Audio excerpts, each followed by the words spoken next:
2015 BJP അധികാരത്തിൽ വരുന്ന സമയത്ത് ഈ ഇന്ത്യയിൽ ക്രൈസ്തവർക്കെതിരെ നടന്ന അക്രമങ്ങളുടെ ഈ പട്ടിക നോക്കുകയാണെങ്കിൽ 160, 170 ആണ്.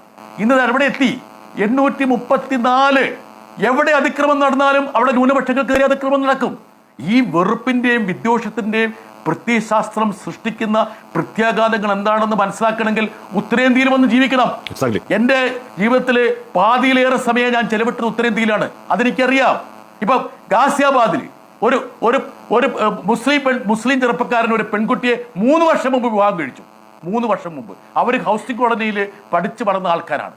3 വർഷം വിവാഹം കഴിഞ്ഞിട്ടും കഴിഞ്ഞിടയ്ക്ക് ബദ്രാന്നുള്ള ആൾക്കാർ പോയിട്ട് പരാതിപ്പെട്ടു, ഇത് ലവ് ജിഹാദാണെന്ന് പറഞ്ഞു. ആ ചെറുപ്പക്കാരനെ പിടിച്ച് ജയിലിലിട്ടു.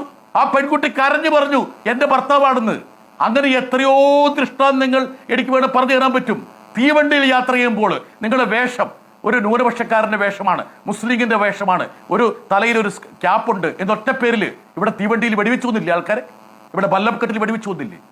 മുംബൈ ജയ്പൂർ എക്സ്പ്രസിൽ 3 മുസ്ലിങ്ങളെ വെടിവെച്ചു കൊന്നില്ലേ ഒരു RPF കാരൻ? ആ പാവപ്പെട്ട മുസ്ലിങ്ങൾ ഇവർക്കെതിരെ എന്തെങ്കിലും ചെയ്തിട്ടുണ്ടോ? ഒന്നും ചെയ്തിട്ടില്ല. എന്താ കാരണം? അവരെ അങ്ങനെ ചെയ്യാൻ പ്രേരിപ്പിക്കുന്ന ഒരു വിദ്വേഷത്തിന്റെ പ്രത്യയശാസ്ത്രം ഇങ്ങനെ വിഷപടലം പോലെ രാജ്യത്ത് വ്യാപകമാക്കിക്കൊണ്ടിരിക്കുകയാണ്. ഞാൻ പോയി മുസഫർ നഗറിലെ പശ്ചിമ UP-യില് ഒരു സ്കൂളില് ഒരു പാവപ്പെട്ട മുസ്ലിം പയ്യനെ, ഒരു കുട്ടിയെ, ഒരു ടീച്ചറ് അവന്റെ സഹപാഠികളെ വരിയാക്കി നിർത്തി അവനെ ചെകിട്ട് തടിപ്പിക്കുക. എന്താ കാരണം? അവൻ മുഹമ്മദിന്റെ പുത്രനാണെന്ന്. ആ കുട്ടി എന്തെങ്കിലും ആർക്കെതിരെ ദ്രോഹം ചെയ്തു? ഞാൻ ആ വീട്ടിൽ പോയി. എന്താ കാരണം? ഞാൻ ആ ടീച്ചറെ തെറ്റ് പറയില്ല. ആ ടീച്ചറെ അങ്ങനെ ചെയ്യാൻ പ്രേരിപ്പിക്കുന്ന ഒരു വിദ്വേഷത്തിന്റെ പ്രത്യയശാസ്ത്രം ഇന്ത്യയിൽ ആകമാനം പടർന്നുകൊണ്ടിരിക്കുകയാണ്. ഇപ്പോൾ നമ്മൾ ഒറീസയിൽ നടക്കുന്ന അതിക്രമങ്ങൾ, ഇപ്പൊ കന്ധമാൾ അക്രമം നടന്നല്ലോ. സുപ്രീം കോടതി 2016 ഇടപെട്ടിട്ട് ആണ് 250 കേസുകൾ ഫയൽ ചെയ്തത്. പക്ഷേ അവിടെയുള്ള ആ അക്രമത്തിൽ നേതൃത്വം നൽകിയിട്ടുള്ള ആളാരാണ്?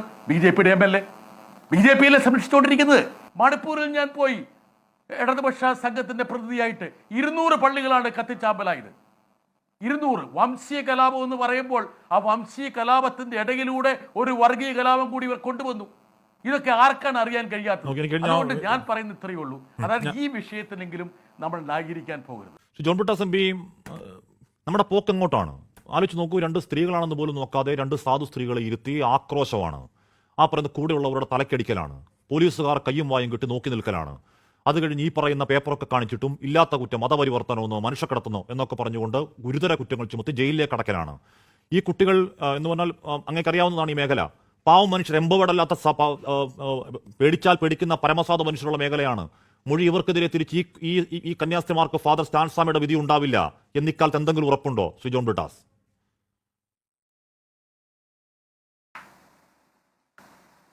യഥാർത്ഥത്തിൽ എന്നെ അധിക്ഷേപിക്കുന്നത് ഇവർക്കെതിരെ നടത്തിയ ആക്രമവും അതല്ലെങ്കിൽ ഇവരെ ജയിലിലടച്ചതുമല്ല. ഛത്തീസ്ഗഡ് മുഖ്യമന്ത്രി ഏതാനും മിനിറ്റുകൾക്ക് മുമ്പ് X-ൽ വന്നിട്ട്, സാമൂഹ്യ മാധ്യമ ചാനലിൽ വന്നിട്ട് ബജ്റാങ് ദൾ പ്രവർത്തകരെ അനുമോദിച്ചു. ഇവർ മതപരിവർത്തനവും മനുഷ്യക്കടത്തും നടത്തുകയായിരുന്നു. അതുകൊണ്ട് ഇവർ ഇതുപോലെ അപമാനിക്കപ്പെടേണ്ടത് ആയിരുന്നു എന്നുള്ള രീതിയിലുള്ള ഒരു ട്വീറ്റ് ചെയ്തിരിക്കുകയാണ്. അദ്ദേഹം പറഞ്ഞൊരു കാര്യമുണ്ട്. അതായത് ഒരു സംസ്ഥാനത്തിൻ്റെ മുഖ്യമന്ത്രിയാണ്. ഈ പെൺകുട്ടികൾക്ക് നേഴ്സിംഗ് പരിശീലനം വാഗ്ദാനം ചെയ്തു, ജോലിയും വാഗ്ദാനം ചെയ്തു. ജോലി ചെയ്യാൻ പോകുന്ന പെൺകുട്ടികളല്ലേ? അവിടെ ആഗ്രയിൽ എനിക്കറിയാം സ്ഥാപനം, ഒരു ഹോളി ഫാമിലി ആശുപത്രിയുണ്ട്. സ്വാഭാവികമായിട്ടും അവർക്ക് ഭാവിയിൽ ഒരു നേഴ്സിംഗ് പരിശീലനം കൊടുക്കാമെന്ന് അഥവാ ആ കന്യാസ്ത്രീകൾ പറഞ്ഞാൽ തന്നെ എന്താണ് തെറ്റ്? ഇവരെ പട്ടിണി കിടന്ന് ചാകണോ? അതാണോ ഛത്തീസ്ഗഡ് മുഖ്യമന്ത്രി ആഗ്രഹിക്കുന്നത്? കേരളത്തിൽ നിന്ന് BJPക്കാർ അങ്ങോട്ട് പ്രതിനിധി സംഘത്തെ അയച്ചിട്ടുണ്ടല്ലോ.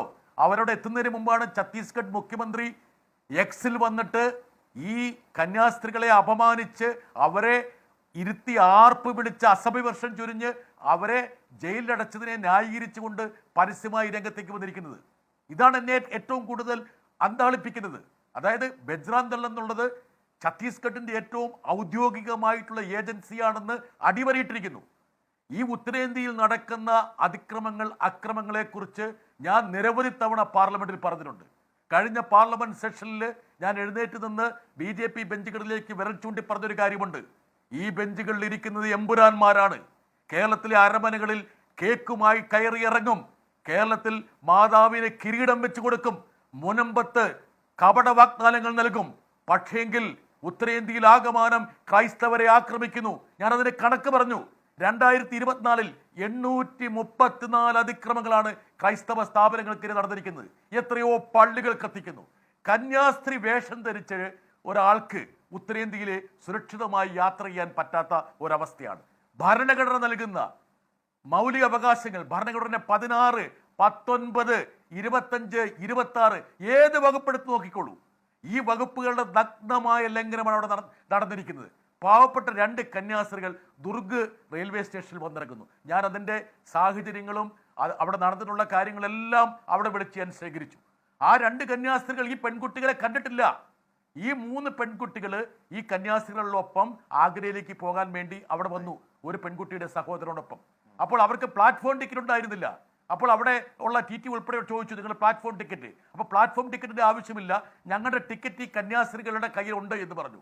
അപ്പോൾ തന്നെ കന്യാസ്ത്രീകളുടെ കയ്യിലുണ്ട് എന്ന് പറഞ്ഞപ്പോൾ തന്നെ TT എന്ത് ചെയ്തു? ബജ്രാന്തൽ പ്രവർത്തകരെ വിളിച്ചു. ബജ്രാന്തൽ പ്രവർത്തകരുടെ അകമ്പടിയോടുകൂടിയാണ് ഈ കന്യാസ്ത്രീകളെ, ഈ പെൺകുട്ടികളെ ഒരുമിച്ച് ചേർത്തത്. നോക്കുക, അവിടെ ഇരുത്തി അസഭ്യ വർഷങ്ങൾ കൊണ്ട്, അതായത് 100 കണക്കിന് ആൾക്കാർ അവരുടെ ചുറ്റും വളഞ്ഞു. പോലീസ് നിഷ്ക്രിയരായി. ബജ്രാന്തങ്ങൾ പറയുന്ന പോലെ തന്നെ അവർ ചെയ്തു. ഇന്ത്യ എന്നുള്ള ജനാധിപത്യ രാജ്യത്ത്, മതനിരപേക്ഷതയുള്ള, തുല്യതയുള്ള, മൗലികാവകാശങ്ങളുള്ള ഒരു രാജ്യത്ത് നടന്ന ദൗർഭാഗ്യകരമായ ഒരു സംഭവത്തെക്കുറിച്ചാണ് ഞാൻ പറയുന്നത്. ഇത് ഒറ്റപ്പെട്ട സംഭവമല്ല.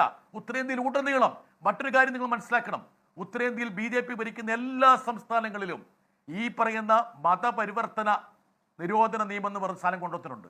നിങ്ങൾ ആ നിയമത്തിന്റെ വകുപ്പുകൾ നോക്കുക. UAPA 2024 ഉത്തർപ്രദേശ് അവരുടെ മതപരിവർത്തന നിരോധന നിയമം ഭേദഗതി ചെയ്തു. UAPA-ക്കാളും കടുപ്പമാക്കി. അതായത് ഏതെങ്കിലും ആളെ മതപരിവർത്തനം ചെയ്തു എന്നുള്ളൊരു ആക്ഷേപം ആ വ്യക്തിക്കോ കുടുംബാംഗങ്ങൾക്കോ ബന്ധുക്കൾക്കോ മാത്രം പോരാ.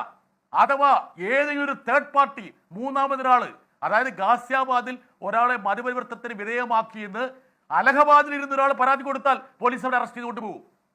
ഇത് 1 വർഷം മുമ്പ് ജൂലൈയിൽ ബറേലി കോടതിയിൽ ഒരു വിധിയുണ്ട്. 2 പേരുടെ വീട്ടിൽ ബൈബിൾ വെച്ചു എന്ന കാരണാൽ അവരെ മാസങ്ങളോളം ജയിലിലടച്ചു. ബറേലി കോടതി അത്ഭുതപ്പെട്ടു. ബറേലി കോടതി പറഞ്ഞു, ഈ നടപടിയെടുത്ത പോലീസുകാരെ ശിക്ഷിക്കണമെന്ന്. സാധാരണ നമ്മുടെ നീതി നിർവഹണ മേഖലയിൽ തന്നെ അസ്വസ്ഥത ജനിപ്പിക്കുന്ന ഒരുപാട് പ്രവണതകൾ ഉണ്ടെങ്കിൽ പോലും ഈ ബറേലി കോടതിയുടെ വിധി നമ്മളൊന്ന് വായിച്ചു നോക്കണം. ഉത്തരേന്ത്യയിലാകമാനം കഴിഞ്ഞ ജൂണില് മഹാരാഷ്ട്രയില് BJP-യുടെ ഒരു MLA ആഹ്വാനം ചെയ്തു, ഇനി അച്ഛനെ ആദ്യം അടിക്കുന്ന ആൾക്ക് 5 ലക്ഷം രൂപ, രണ്ടാമതൊരു അച്ഛനെ അടിച്ചാൽ 4 ലക്ഷം രൂപ, മൂന്നാമതൊരു അച്ഛനെ അടിച്ചാൽ, വൈദ്യുതി അടിച്ചാൽ 3 ലക്ഷം രൂപ. എൻ്റെ അടുത്ത് ഇതിൻ്റെ മുഴുവൻ കണക്കുകളുണ്ട്. എന്താ കാരണം? ഈ കേരളത്തില് ഈ ക്രൈസ്തവരെ കബളിപ്പിക്കാൻ വേണ്ടിയിട്ട് BJP നേതൃത്വം ശ്രമിക്കുമ്പോൾ എന്താണ് ഇന്ത്യയിൽ നടക്കുന്നത് എന്നുള്ള കാര്യം നമ്മൾ വ്യക്തമാക്കണം. ഒരു സ്ഥിതിവിവര കണക്ക് കൂടി ഞാൻ ഹാഷ്മി തരാം. അതായത് ബ്രിട്ടീഷുകാർ 200 വർഷം ഇന്ത്യ ഭരിച്ചല്ലോ, ഒരുപാട് വൈദേശിക ശക്തികൾ ഭരിച്ചു. ഇന്ത്യയിൽ ക്രൈസ്തവരുടെ ജനസംഖ്യ എത്രയാണ്? 2.3%. 2.3% ഒരു സമുദായത്തെക്കുറിച്ചാണ് ഈ മതപരിവർത്തനം എന്നുള്ള ആരോപണം ഉന്നയിച്ച് അവരുടെ സ്ഥാപനങ്ങളെ കടന്നാക്രമിക്കുന്നത്. എത്രത്തോളം പള്ളികള്, ആതുരാലയങ്ങള് ഇതൊക്കെ നശിപ്പിച്ചു. ഞാൻ ഒരു കാര്യം BJP നേതാക്കളോട് ഇന്നും ഞാൻ ചോദിച്ചു, ഈ പറയുന്ന നിങ്ങൾ അപഹസിക്കുന്ന, നിങ്ങൾ ശിക്ഷിക്കുന്ന, നിങ്ങൾ പീഡിപ്പിക്കുന്ന ഈ ക്രൈസ്തവ സ്കൂളുകളിൽ പഠിച്ചിറങ്ങിയവരല്ലേ നിങ്ങളുടെ മുൻനിരയിൽ ഇരിക്കുന്നത്? രാജ്യസഭയുടെ സഭാ നേതാവ് JP നഡ്ഡ, അദ്ദേഹം എവിടെ പഠിച്ചത്? സ്റ്റാൻ സ്വാമി എന്നുള്ളൊരു വൈദികനെ കൊല ചെയ്തില്ലേ? ആ സ്റ്റാൻ സ്വാമി പ്രദാനം ചെയ്ത ജസ്യൂട്ട്സ് പാതിരിമാർ നടത്തുന്ന പറ്റ്നയിലെ സെന്റ് സേവിയേഴ്സിനാ പഠിച്ചത്. നിങ്ങൾ ആരെ നോക്ക്, LK അദ്വാനി, സെന്റ് പാട്രിക്കില് നിങ്ങൾ പീയൂഷ് ഗോയൽ നോക്ക്, ഡോൺ ബോസ്കോ, നിർമ്മല സീതാരാമൻ, ജയശങ്കർ, ഇവരുടെ മക്കളൊക്കെ പഠിച്ചെവിടെയാണ്? ഇവരെയൊക്കെ ആരെങ്കിലും മതപരിവർത്തനം ചെയ്തോ? ഇവരൊക്കെ ഈ പറഞ്ഞ ക്രൈസ്തവ പുരോഹിതന്മാരും കന്യാസ്ത്രീകൾ നടത്തുന്ന സ്ഥാപനങ്ങളല്ലേ പഠിച്ചത്? ലക്ഷക്കണക്കിന് ആൾക്കാർക്ക് ആതുര സേവനം നൽകുന്ന സ്ഥാപനങ്ങളല്ലേ ഇവർ നടത്തിക്കൊണ്ടിരിക്കുന്നത്? ഇവരെയൊക്കെ മതപരിവർത്തനം എന്നുള്ള പേരിൽ ഇവരെ ഇതുപോലെ പീഡിപ്പിച്ചു കഴിഞ്ഞാൽ ഈ ഇന്ത്യയില് ഈ മതനിരപേക്ഷതയും ഭരണഘടനാ മൂല്യങ്ങളുടെയും ഒക്കെ പ്രസക്തി എന്താണ്? ഇതൊക്കെ യഥാർത്ഥത്തിൽ ഞാനെന്നുള്ള പൗരനെ വേദനിപ്പിക്കുകയാണ്. അതുകൊണ്ടാണ് ഇന്ന് പാർലമെന്റിൽ അടിയന്തര പ്രമേയമായിട്ട് ഈ വിഷയം ഉന്നയിക്കാൻ വേണ്ടി ഞങ്ങൾ തീരുമാനിച്ചത്. മാത്രമല്ല ഹാഷ്മി, ഇത് ഒരു ഹിമക്കട്ടയുടെ അഗ്രം മാത്രമാണ്. ഇപ്പോൾ ഈ ഛത്തീസ്ഗഡിൽ പോലും ഒരു പുതിയ ബില്ല് ഇവർ കൊണ്ടുവരികയാണ്. അതായത് ഇതുവരെയുള്ള മതപരിവർത്തന നിയമങ്ങളെ കർക്കശമാക്കി കഠിനമാക്കാൻ വേണ്ടിയുള്ള ഭേദഗതികളാണ് BJP ഭരിക്കുന്ന സംസ്ഥാനങ്ങളിലെല്ലാം വന്നുകൊണ്ടിരിക്കുന്നത്. ഇതെങ്ങോട്ടാണ് പോകുന്നത്?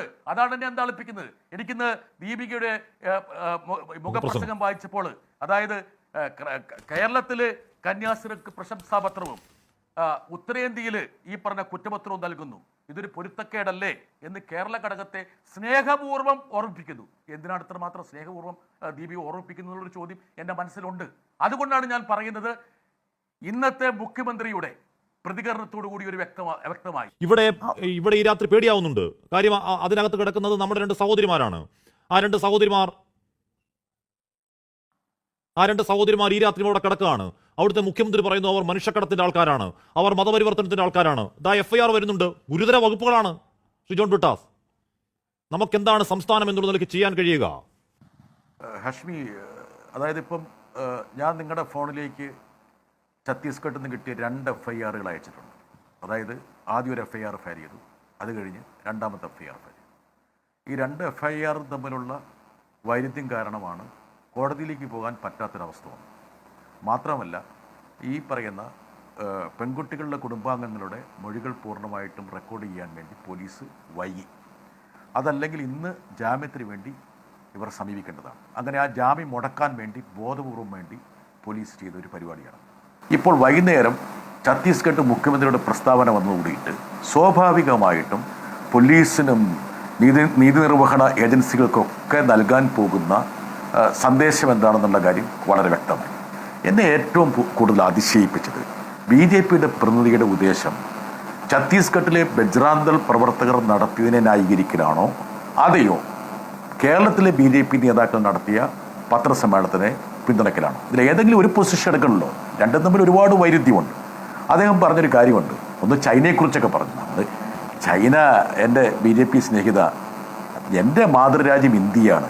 ഇന്ത്യ എനിക്ക് നൽകുന്ന ചില അധികാരങ്ങളുണ്ട്, അത് ഇന്ത്യൻ ഭരണഘടനയാണ്. അതേച്ചാണ് ഞാൻ ഉൾക്കടപ്പെടുന്നത്. ചൈനയുമായിട്ട് BJP ഗവൺമെൻറ്റിന് നല്ല ബന്ധമല്ലേ? നിങ്ങളുടെ പ്രധാനമന്ത്രിയല്ലേ അവിടെ പോയിട്ട് ഷീ ജിൻപിങ്ങിനെയൊക്കെ ആശ്ലേഷിക്കുകയൊക്കെ ചെയ്യുന്നത്? എത്ര പ്രാവശ്യം നിങ്ങൾ പോയിരിക്കുന്നു ഇപ്പോൾ അടുത്ത് തന്നെ. അപ്പോൾ അതൊക്കെ മാറ്റിവെക്കുക. അവിടെ എന്തെങ്കിലും പ്രശ്നമുണ്ട് അവർ കൈകാര്യം ചെയ്യട്ടെ. ഇനി അഥവാ നിങ്ങൾക്ക് കൂടുതൽ അലോസരം ഉണ്ടെങ്കിൽ ഇന്ത്യ എന്നുള്ള രാജ്യം അതിനോട് പ്രതിഷേധിക്കട്ടെ, നമ്മളും കൂടാ നിങ്ങളുടെ. അത് വിട്ടേക്ക്. അദ്ദേഹം പറഞ്ഞൊരു കാര്യം എനിക്ക് ഭയങ്കര ഷോക്കായി. ഹ്യൂമൻ ട്രാഫിക്കിംഗ് എന്ന് പറയുന്നത് പർട്ടിക്കുലർലി ഛത്തീസ്ഗഡിൽ വലിയൊരു ഇഷ്യൂ ആണ്. 2009 നാഷണൽ ഹ്യൂമൻ റൈറ്റ്സ് കമ്മീഷന്റെ റിപ്പോർട്ട് പ്രകാരം ആ ഒരു വർഷത്തിൽ മാത്രം 1433 പെൺകുട്ടികളാണ് മിസ്സിംഗ് ആയിരിക്കുന്നത്. ഈ പറയുന്ന മാവോയിസ്റ്റ് അഫക്റ്റഡ് ആയിട്ടുള്ള 17 വില്ലേജുകളിൽ നിന്ന് മാത്രം. സ്വാഭാവികമായിട്ടും അവിടുത്തെ റെയിൽവേ സ്റ്റേഷനിൽ 3 പെൺകുട്ടികൾ, അതും പ്രായപൂർത്തിയാകാത്ത പെൺകുട്ടികൾ ഒറ്റയ്ക്ക് നിൽക്കുന്ന സമയത്ത് തീർച്ചയായിട്ടും അവിടെ ചോദ്യം ഉണ്ടാവും. അതായത് മാവോയിസ്റ്റുകളുടെ സാന്നിധ്യം, അതായത് പെൺകുട്ടികളെ കാണാതെ പോകുന്നു. ആഗ്രയിൽ നിന്ന് വന്ന ഈ പാവപ്പെട്ട 2 കന്യാസ്ത്രീകൾ ഈ പെൺകുട്ടികളെ തട്ടിക്കൊണ്ടു പോകാൻ വന്നതാണോ? മനുഷ്യക്കടത്തിന് വന്നതാണോ? അതായത് പാവപ്പെട്ട 2 കന്യാസ്ത്രീകൾ. ഈ കന്യാസ്ത്രീ, ഒരു കന്യാസ്ത്രീ എൻ്റെ നാട്ടുകാരിയാണ്. അതായത് കണ്ണൂർ ജില്ലയിൽ ഉദയഗിരിയിലുള്ള ഒരു കന്യാസ്ത്രീയാണ്. അവരുടെ വീട്ടുകാരെയൊക്കെ എനിക്കറിയാം. അവരെത്രയോ കാലമായിട്ട് ഇവിടെ ആതുര രംഗത്ത് പ്രവർത്തിക്കുന്ന ആൾക്കാരാണ്. അപ്പോൾ ഇവർ മാവോയിസ്റ്റുകളാണോ? അങ്ങനെയാണ് നിങ്ങൾ പറയണം. അതായത് ഈ കന്യാസ്ത്രീകളൊക്കെ മാവോയിസ്റ്റുകളാണ്, അല്ലെങ്കിൽ കന്യാസ്ത്രീ വസ്ത്രം ധരിച്ച് മാവോയിസ്റ്റുകൾക്ക് വേണ്ടിയിട്ട് പെൺകുട്ടികളെ തട്ടിക്കൊണ്ടു പോകാൻ നിയോഗിക്കപ്പെട്ടവരാണെന്ന് നിങ്ങൾ പറയണം. നിങ്ങൾ പറഞ്ഞാൽ എനിക്ക് അത്ഭുതമില്ല. എന്താ കാരണം അറിയോ? സ്റ്റാൻ സ്വാമി എന്ന് പറഞ്ഞ ആ വന്ധ്യ വയോധികനായ ആ പാതിരിയെ നിങ്ങൾ അർബൻ നക്സലൈറ്റ് ആയിട്ടാണ് മുദ്രകുത്തിയത്. അങ്ങനെ മുദ്രകുത്താൻ കഴിയുന്ന നിങ്ങൾക്ക് ഈ കന്യാസ്ത്രീകളെ മാവോയിസ്റ്റുകളായിട്ട് ചിത്രീകരിക്കുന്നതിൽ എനിക്ക് അത്ഭുതമില്ല. ഇനി വേറൊന്നും കൂടെ നോക്കാം. ഞാനിതിൻ്റെ ക്രൊണോളജി മുഴുവൻ പരിശോധിച്ച് നോക്കിയതാണ്. അതായത് ഈ റെയിൽവേ സ്റ്റേഷനിൽ വെച്ച് ഇവരെ ആൾക്കൂട്ട വിചാരണയ്ക്ക് ഇരയാക്കുന്നു. ഇതിൻ്റെ അടിസ്ഥാനം എന്താണെന്ന് നമ്മൾ പരിശോധിക്കണം. അതായത് മാധവ സദാശിവ ഗോൾവാൾക്കറുടെ വിചാരധാരയിൽ കൃത്യമായിട്ടൊരു കാര്യം പറഞ്ഞു. ആ വിചാരധാരയാണല്ലോ BJPയുടെ പ്രത്യയശാസ്ത്രം നയിക്കുന്നത്. അതായത് ഇന്ത്യയുടെ ആഭ്യന്തര ശത്രുക്കളുടെ പട്ടികയിൽ മുസ്ലിങ്ങൾ, ക്രൈസ്തവർ, കമ്മ്യൂണിസ്റ്റുകാർ. അപ്പോൾ അവരുടെ പ്രത്യയശാസ്ത്രം വളരെ വ്യക്തമാണ്. അതായത് ഈ 3 വിഭാഗമാണ് ഇന്ത്യയുടെ ആഭ്യന്തര ശത്രുക്കളെന്ന് ഈ ഹിന്ദുത്വ പ്രത്യയശാസ്ത്രത്തിൻ്റെ ഗോഡ് ഫാദർ കൃത്യമായി പറഞ്ഞു വച്ചിട്ടുണ്ട്. ആ പുസ്തകത്തിലുണ്ട്. അതിൻ്റെ ബാക്കി പത്രമാണ് ഇതുപോലുള്ള നടപടികളിൽ നിന്ന് വ്യക്തമാകുന്നത്. ഞാൻ ഒരു ചോദിച്ചോട്ടെ. നമ്മുടെ ഇന്ത്യൻ ഭരണഘടന നൽകുന്ന ഒരു അധികാരമുണ്ട്, അവകാശമുണ്ട്. Article 19(1)(g. അതായത് നമുക്കിഷ്ടമുള്ള തൊഴിലെടുത്ത് ജീവിക്കാനുള്ള അവകാശമാണ്. പ്രായപൂർത്തിയായ ഈ 3 പെൺകുട്ടികൾക്ക് അവർക്കിഷ്ടമുള്ള തൊഴിൽ ഇന്ത്യയുടെ ഏത് ഭാഗത്തും എടുക്കാനുള്ള അവകാശമുണ്ട്. അപ്പോൾ ഇവര് ഒരു മഠത്തിൽ, അതായത് പിന്നെ അടുക്കള ജോലിക്കോ അല്ലെങ്കിൽ നേഴ്സിംഗ് സഹായികളായിട്ടോ അതല്ലെങ്കിൽ ആതുര സേവന രംഗത്ത് പ്രവർത്തിക്കാൻ വേണ്ടിയിട്ടോ ഏത് രൂപത്തിൽ പോകാൻ അവർക്ക് അവകാശമുണ്ടല്ലോ. അത് തടയാൻ ഇവർക്കെന്താ അവകാശം എന്ന്? അതായത് ബജ്രാന്തറിലാണോ ഇന്ത്യ ഭരിക്കുന്നത്? അതായത് ഞാൻ എങ്ങോട്ട് പോകണം? 2, നിങ്ങളുടെ യാത്രാ സഞ്ചാര സ്വാതന്ത്ര്യം. 3, തുല്യത. നിങ്ങൾക്ക് മതസ്വാതന്ത്ര്യം, നിങ്ങൾക്ക് ഇഷ്ടമുള്ള വിശ്വാസം നിങ്ങൾക്ക് പ്രാക്ടീസ് ചെയ്യാനും പ്രൊഫസ് ചെയ്യാനും ഉള്ള അവകാശം ഇന്ത്യൻ ഭരണഘടന നൽകിയിട്ടുണ്ട്. എൻ്റെ വിശ്വാസം എനിക്ക് പറയാം. ഇതൊക്കെ ഇന്ത്യൻ ഭരണഘടന നൽകുന്ന അവകാശങ്ങളാണ്. ഇതൊക്കെ തടയാൻ വേണ്ടിയിട്ട് ഇവരെ ആരാണ് ചുമതലപ്പെടുത്തിയത്? പിന്നെ ഞാൻ വീണ്ടും ചോദിച്ചൊരു കാര്യമുണ്ട്.